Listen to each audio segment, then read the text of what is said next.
Right now, Today we'll tackle tough times in California. Economic troubles facing San Diego will be the focus of Mayor Jerry Sanders' annual State of the City address. Reports a 60% hike in rapes where either one or both people UCLA researchers tracked the progress of 50 sarcoma patients using a From the KPBS studios, this is San Diego Week. Good evening, I'm Gloria Penner, and thanks for joining us. Tonight, an investigative report on the county's multi-million-dollar cash payout for the unused employees' sick days. Then, the very personal approach to get truant Lincoln High students back into the classroom. At UCSD, the struggle to discourage racism and increase diversity on campus continues. And after the 2010 census, our county supervisors keep tight control over redrawing their own district boundaries. Plus, the new Fallbrook Library is big, beautiful, beloved, and open 7 days a week. That's coming up on San Diego Week, but first the headlines.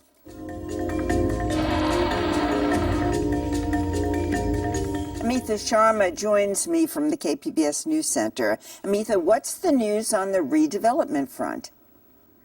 Gloria, there appears to be a game of one-upmanship going on between the city of San Diego and Sacramento.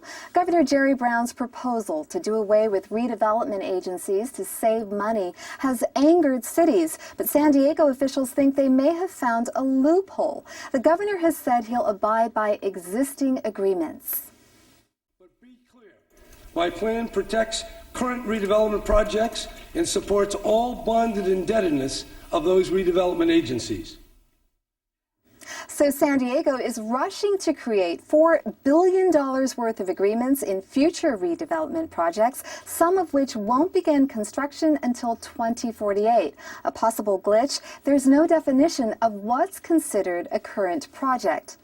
Big tides at San Diego beaches this week offered a glimpse of the impact of rising sea levels locally due to global warming. The king tides are several inches higher than normal. Federal officials asked people in the beach communities to document the flooding effects of the tide as a way to predict the impact of a rising sea. Some environmentalists predict sea levels in San Diego County could increase 18 inches by 2050. Bookseller Borders filed for bankruptcy this week. The filing means two local Borders, one in downtown San Diego and another in El Cajon, will close. Meanwhile, independent booksellers say they don't expect to benefit from those closures. And despite decreased media coverage, drug violence in Mexico actually increased last year. A new report out of the University of San Diego's Transborder Institute says there were 15,000 organized crime killings in Mexico last year, a 60% increase over the previous year.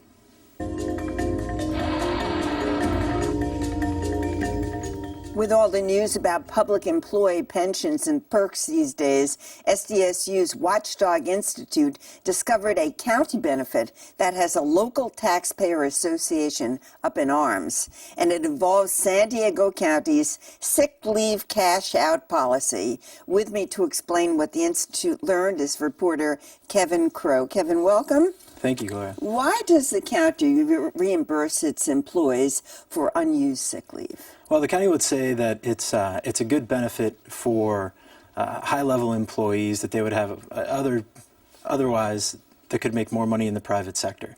And so it's a benefit they give them when they retire. They're able to cash out up to 50% of their unused sick days. Well, you and the Institute sort of told us about it recently, but was the benefit introduced recently? Well, nobody really knows when the benefit was introduced. They know when it was curtailed most recently, and so it was something that most county employees enjoyed up through 1979 or 1981, and that's when most of them lost that benefit. And so now it's curtailed. It's been curtailed to a group of about 4% of executives, high-level managers, and high-level administrators. Oh, so not everybody gets it. And yet millions are going out. So can you give me some examples of the amounts that some county employees have received? Well, there's the most notable one. The highest payment was Jeff Dusek, who retired from the district attorney's office this year. He took home about $118,000. The average payment was a little more than $9,000, but in the past 4 years, there have only been about 278 employees who have gotten this benefit for a total of $2.5 million. And how do they qualify for it other than being terribly healthy? Well, they accrue it over time. They get up to 13 sick days a year, and so if they don't take them, they get banked on an unlimited basis. And so it's not like the city of San Diego, for example, where they would have a cap on the total amount of time that you can accrue. The county doesn't have that kind of a cap for these employees. And do they have to take it out in cash? No, they can use the full amount towards service credit, towards their pension, or they can have half of it cashed out and put into a deferred compensation account, or some of them can take it home as a check. All right, so you said that there's no real cap, but I'm assuming there's a limit on how many sick days a person can take a year. Well, right, there's 13 per year for full-time county employees. Right. Is that an unusual number? Is that a high number? I understand some feathers were kind of ruffled when people realized that employees can get 13 sick days a year. Right, I think the San Diego County Taxpayers Association was a little bit upset that they could, A, had so many sick days per year, and then B, could accrue those on an unlimited basis year after year after year. So there's no use it or lose it time when it comes to employee sick pay. So finally, Kevin, is there any sign that any of this is going to change? No, not from the county's perspective. They haven't said that it would. Okay, well, thank you very much, Kevin Crow. Thank you.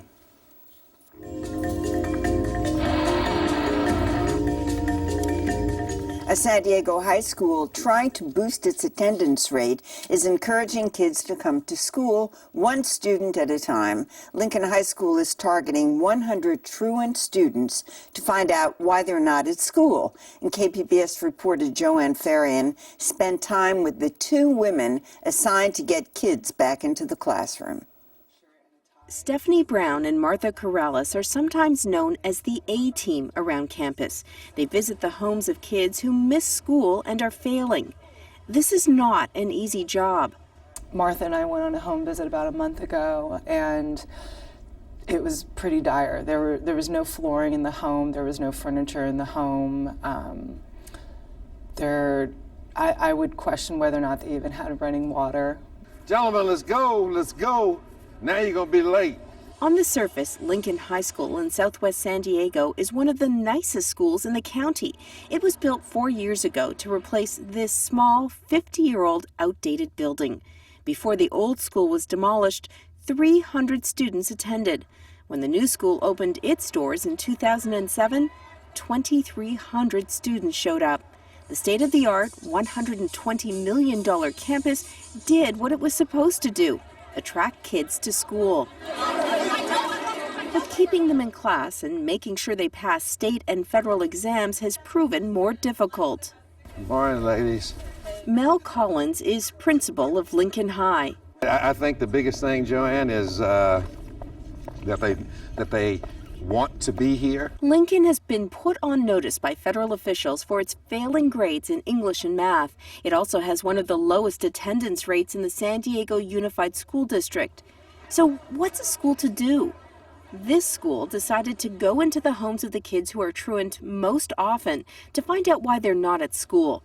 What Martha Corrales and Stephanie Brown learned surprised even them.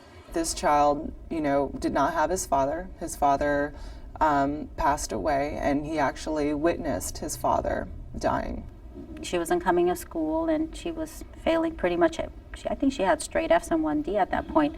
When her older daughter said, just tell her some of the things we face, she said, she's hungry all the time.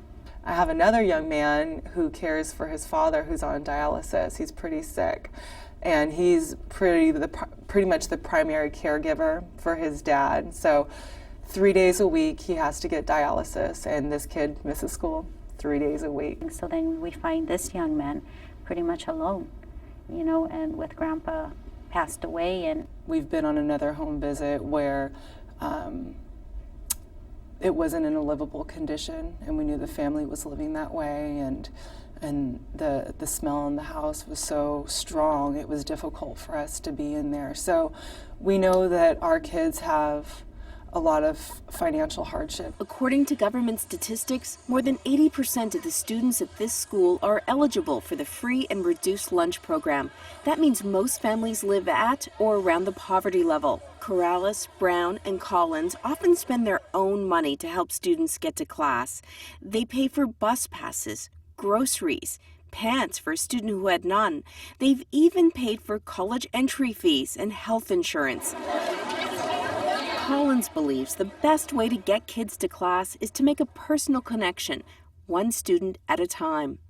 And I think if you were to ask most kids on high school campuses or in school campuses, why do you come? A lot of them would say it's about him or her or about this or that or whatever the case might be. His philosophy seems to be working, slowly. Attendance has increased at Lincoln since last year, and the school's academic performance on state exams is also creeping up. But the change may be too slow. Budget cuts will eliminate Mel Collins and Martha Corrales' positions in the next school year. But Corrales says even if she leaves the school, she won't leave behind her 100 students. I'll stay in touch with them, and if I can support them in any way, I will. KPBS is working on a documentary about Lincoln High School. Building Expectations, Can a New School Bridge the Gap? Will air on KPBS TV in April.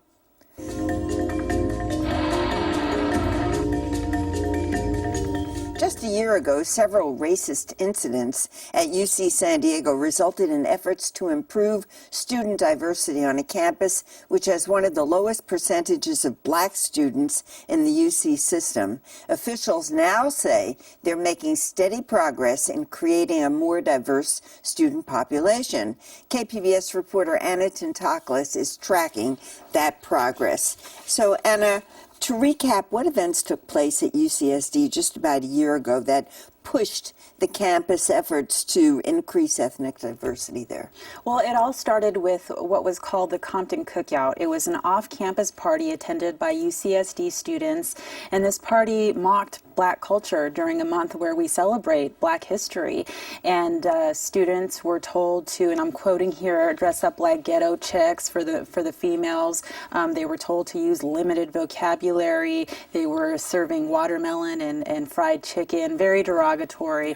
And that set off a series of other racially charged incidents, which led to a huge student uprising led by the Black Student Union.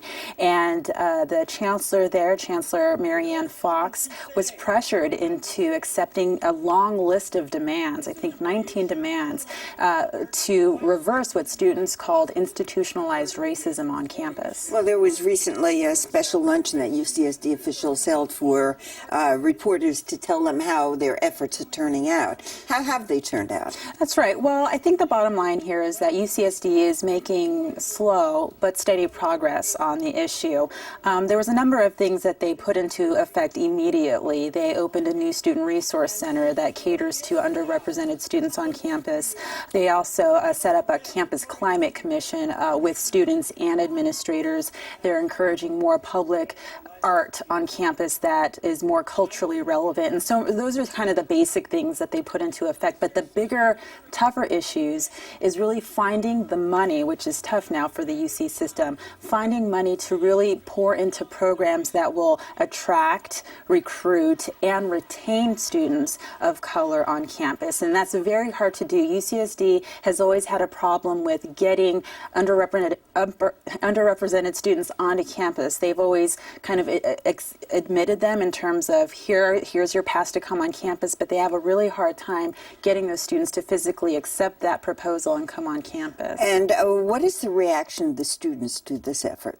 Well, I think some of the students are pleased that they're just now meeting at the same table with administrators. There was this really big wall between students and administrators before. At least they're now meeting at the table. But I think students really feel like they're questioning whether these efforts are really genuine or if it's just a Band-Aid fix. And some of those students who led the student movement are wondering what's going to happen when they graduate and leave campus. Who's going to hold administrators' feet to the fire? Thank you very much, Anna Tintaklis. You're welcome.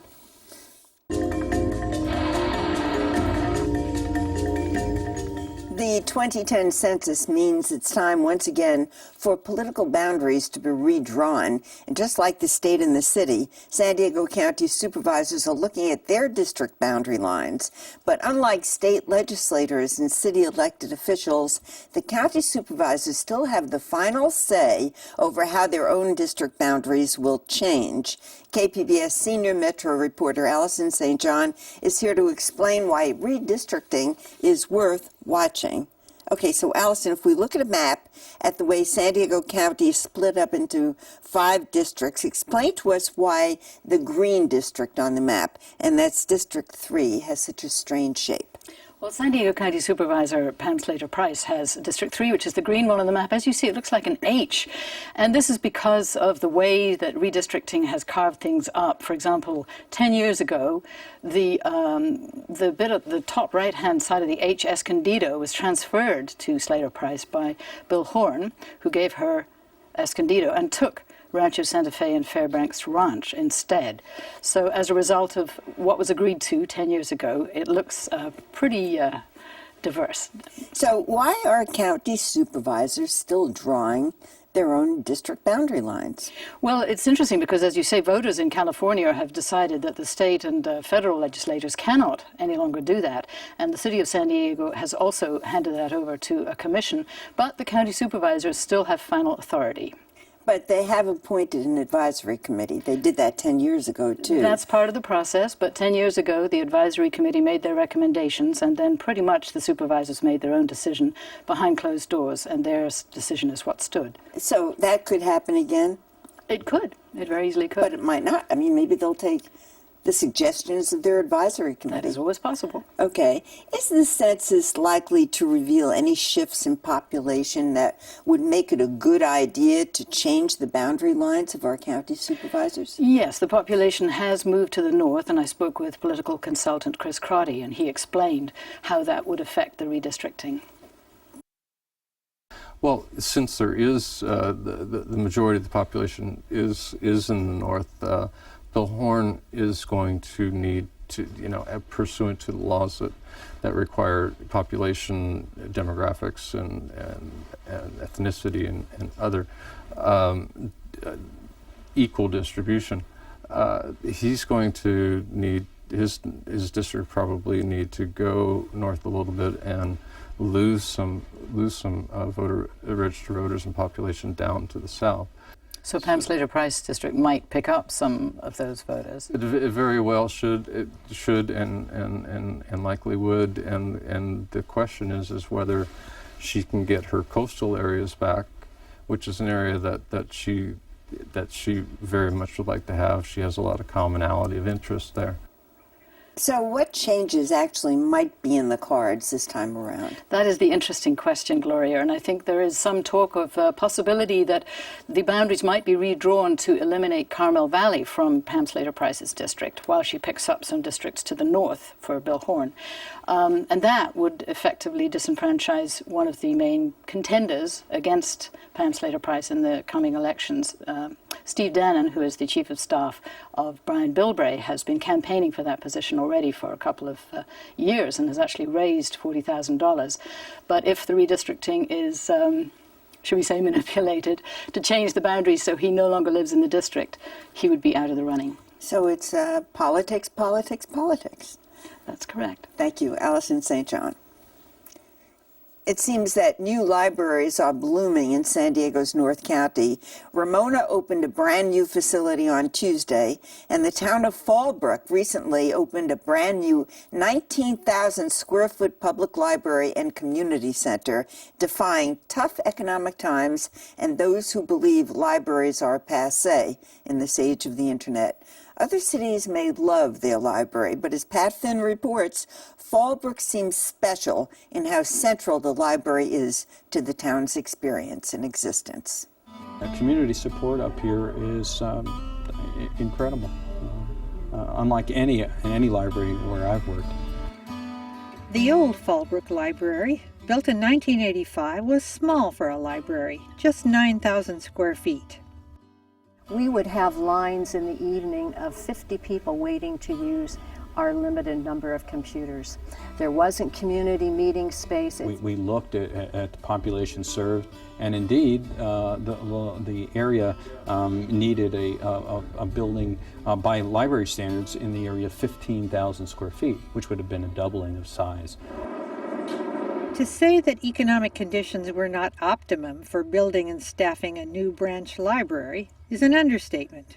The county library has reduced its operating budget 12%, 2 years in a row. That's a 24% reduction. This library's operations have gone from $41 million a year to $36 million.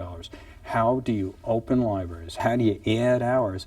$2 million questions right there.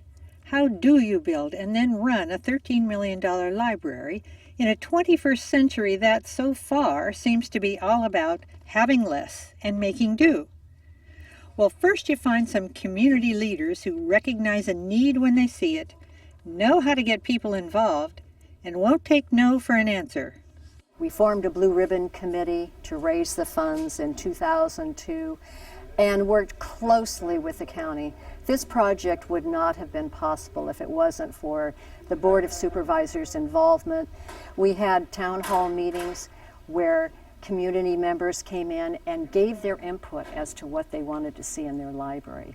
The Teenage Teen Center, we actually brought in 25 teenagers and asked them for their input into the Teen Center. The community also weighed in on plans and models submitted by 10 different architects. The community was invited to come in and look at them and cast their vote for their favorite. And that was the one that was chosen, the model the community liked best. And so with that input, these people were vested in the building of their new library, and they were very generous. The Friends of the Library in this town of about 50,000 raised $2.5 million to augment the $10 million from the San Diego County Board of Supervisors. With funding secured, construction began in 2010. But remember, the budget of the county library system had been cut 24% in 2 years. Would the beautiful new library be closed 2 or 3 days a week like others around the county? Well, the library will be open 7 days a week. It'll be open, I believe, 3 days a week in the evening. Today, all libraries in the city of San Diego and many in the county are closed 2 days a week and only open 2 or 3 evenings. But some county libraries, like the Fallbrook Library, are available more hours because of technology and community support. We have a number of facilities that are staffed daily by 2 and 3 people, where formerly you would have 5 and 6. The entire county library system, the 26th busiest in the U.S., as Jose Aponte is quick to point out, is linked to many other libraries around the state, including university libraries. You can go and sit in your home in any one of our communities, Leucadia, Encinitas, Fallbrook, go to the card catalog and find out what's on the shelf at the Berkeley Public Library and have it delivered to this library. And library users are doing just that in record numbers. Circulation of materials in the Fallbrook Library nearly doubled in the 8 years before the new facility was opened. The same is true for other county and city branch libraries. So anyone who says that libraries are obsolete will get an argument from Jose Aponte. I would have to say that the person that floats that hypothesis has not been in a library lately. Use of libraries is exploding. On opening day, thousands of Fallbrook residents showed up to see their new library, and they haven't stopped coming. I took a tour one relatively quiet weekday afternoon and asked library users what they were doing there and what they thought of their new facility. Well, for my children, I'm mostly looking for material that will help them grow in their reading habits and their study behavior. Do they like this library? Oh, they love this. They pray to come to this library every day. I'm from Illinois. I live in a town called St. Charles, Illinois, but I've been out in California for over a year now. This library is absolutely fantastic. Nothing speaks to lifelong learning like this library does, because it serves all ages and all people. Having this new library is just, it really is like, it's a dream come true, because it really seems to reflect how important the library has been to Fallbrook. The excitement in the community over this library is absolutely palpable. You can feel it everywhere you go. It's almost surreal. It's a dream come true.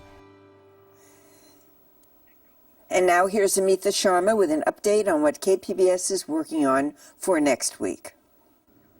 Coming up on KPBS News next week, we'll take a look at a movement to change the image of graffiti taggers from one of gangs and violence to that of artists.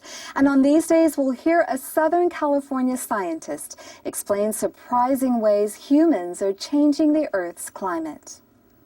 And thanks, Amitha. You can comment on any of the stories you saw tonight by going to our website at kpbs.org/sdweek. We'd love to hear from you. And now here's a look at your weekend weather forecast. Thanks for watching. Good night.